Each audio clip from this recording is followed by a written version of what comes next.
히브리어로 풀어보는 10계명 강의, 오늘은 7계명 간음하지 말지니라는 말씀으로 은혜를 나누겠습니다.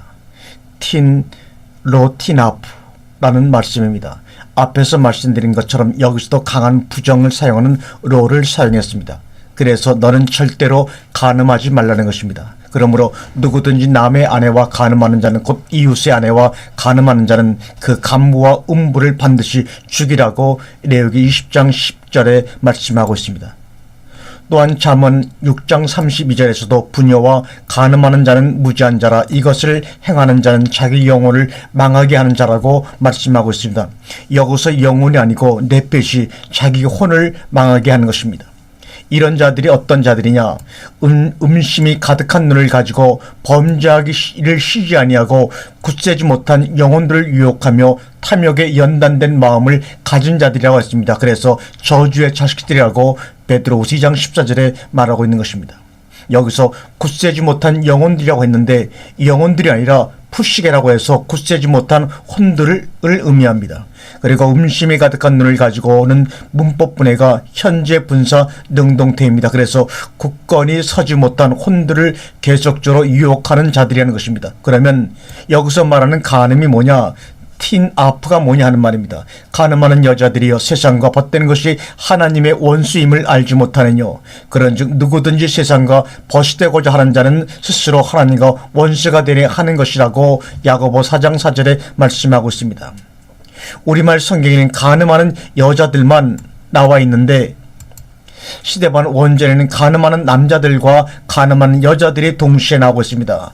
모이코이카이, 모이칼리스, 모이칼리데스라고 나옵니다. 간음하는 남자들과 간음하는 여자들입니다. 그러면 간음이 세상하고 벗된 것이 간음인데, 벗이 필로스라고 해서 능동적으로 친구처럼 좋아하는 것을 말합니다. 바로 내 육이 좋아하는 것들입니다. 어떻게 좋아하느냐? 여기에 나와 있습니다. 블레티 필로스. 여기서는 블레테라고 하는 이 단어가 번역이 되어 있지 않습니다.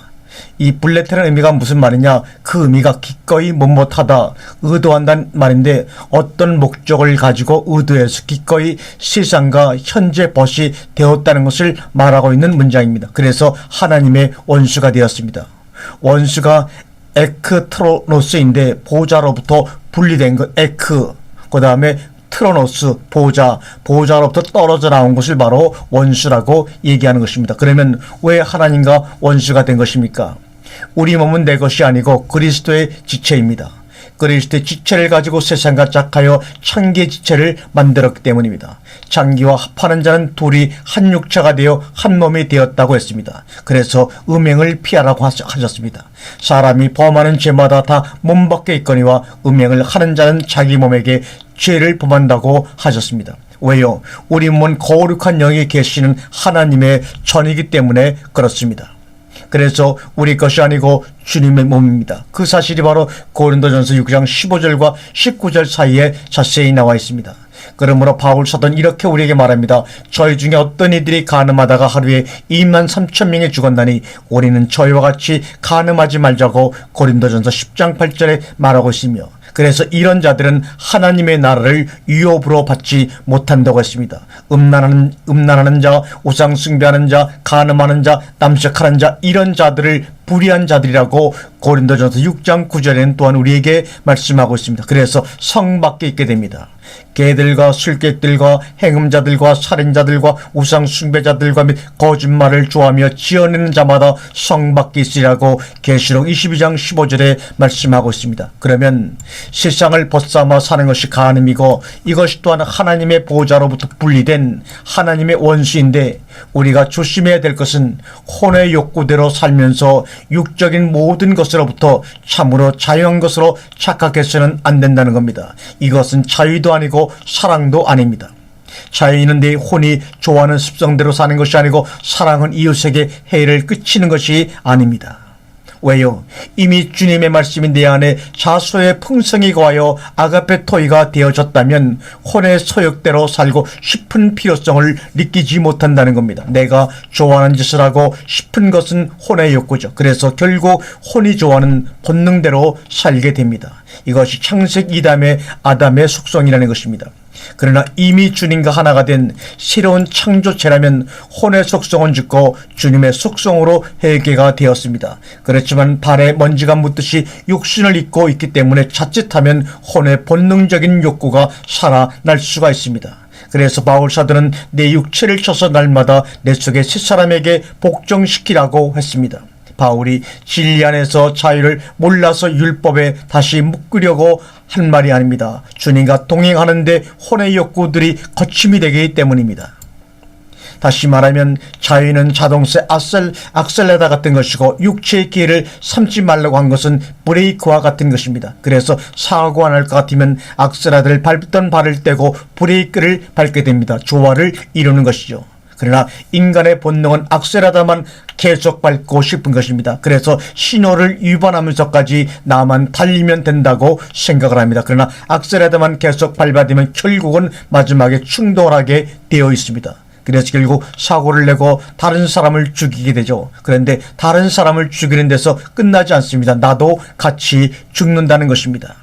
그러면 그 원인이 무엇이냐 그 말입니다. 바로 내 이웃을 내 몸같이 사랑하라 하신 말씀을 잘못 사용했다는 것입니다. 그래서 이웃을 내 몸처럼 사랑하라고 하신 것은 바로 우리의 삶의 기초입니다. 이 기초 위에 말씀을 제대로 이루어가는 것이지, 기초가 제대로 되지 못한 상태에서 말씀을 이루어가면 악셀레다만 밟는 결과를 초래하게 되는 것입니다. 그래서 이웃을 나의 이익의 재료로만 생각합니다. 혼의 욕구 충족으로 생각한다는 말입니다. 그러므로 자유를 제대로 누리지 못하니까 바울 사도께서 우리에게 브레이크를 주신 겁니다. 문제는 수도관입니다. 처음에 수원지에서 물을 내보낼 때는 아주 깨끗한 물을 내보냅니다. 그런데 오는 과정에서 수도관이 녹이 슬고 부패해졌으면 그 깨끗했던 물도 수도관에 의해서 오염이 되고 마는 것입니다. 그래서 결국 그 물을 먹는 사람들은 수원지에서 보내는 깨끗한 물을 마시지 못하고 중간에 오염된 더러운 물을 먹게 됩니다. 아예 물을 안 먹는 것보다야 낫겠지만 계속 먹다 보면 생명을 살리는 건강한 물이 아니라 결국 몸을 병들게 하고 맙니다. 우리는 하나님의 말씀을 전하는 수도 파이프와 같습니다. 하나님께로부터 말씀이 주어질 때는 아주 깨끗한 말씀, 순결한 말씀, 순수한 말씀이 생수로 주어집니다. 그런데 내가 오염이 되어 있으면 말씀 자체가 오염이 되어서 카리스마가 생기는 것입니다. 카리스마가 좋은 것이 아닙니다. 우리에게는 카리스마가 있어서 아니 됩니다. 다시 말하면 분순물이 섞이게 된다는 것입니다. 카리스마는 오직 주님만이 가지실 수 있는 것입니다. 바로 목적의식이 들어갔다는 겁니다. 그래서 영혼을 병들게 만듭니다. 그러므로 우리는 날마다 말씀 안에 내 자신을 적나라하게 내놓고 갈고 닦아서 베드로 2장 2절에 있는 대로 갓난 아이들처럼 우리를 자라게 하시는 순전한 말씀을 사모해야 할 것입니다. 사랑하는 여러분, 내가 공부하는 것은 남을 잘 가르치기 위함이 아닙니다. 내 자신 속에 있는 오염된 더러운 것들을 하나하나 빼내는 작업이 공부로 나타난 것뿐입니다. 결국 나를 정결하게 하는 것입니다. 제가 이 시간 영상을 통해서 여러분의 이 말씀을 함께 나누는 것은 내가 이 말씀을 통해서 성생이 되고자 하는 것도 아니고 나를 드러내고자 함이 아닙니다. 이러한 말씀을 여러분과 나누는 과정을 통해서 아직도 내가 알지 못하는 그 더러운 것들을 말씀을 통해 끄집어내고 죽이는 작업을 하고자 끊임없이 이 작업에 순종을 하는 것입니다. 그런데 나를 가르치지 못하고 남만 가르친다면 그 결과가 살인자가 되고 가난자가 된다는 것을 오늘 십계명을 통해서 나에게 말씀해 주고 있습니다. 그래서 세상에 온갖 부와 영화를 다 누렸던 솔로몬 왕은 이렇게 말합니다. 노하기를 더디하는 자는 용사보다 낫고 자기의 마음을 잘 다스리는 자는 성을 빼앗는 자보다 나으니라고 잠언 16장 30절에 그의 삶을 결정지어 얘기하고 있습니다. 이 말씀이 우리의 말씀이 되기를, 십계명을 배우는 과정 속에서 여러분 속에 뿌리 내리기를 주님의 이름으로 축원합니다.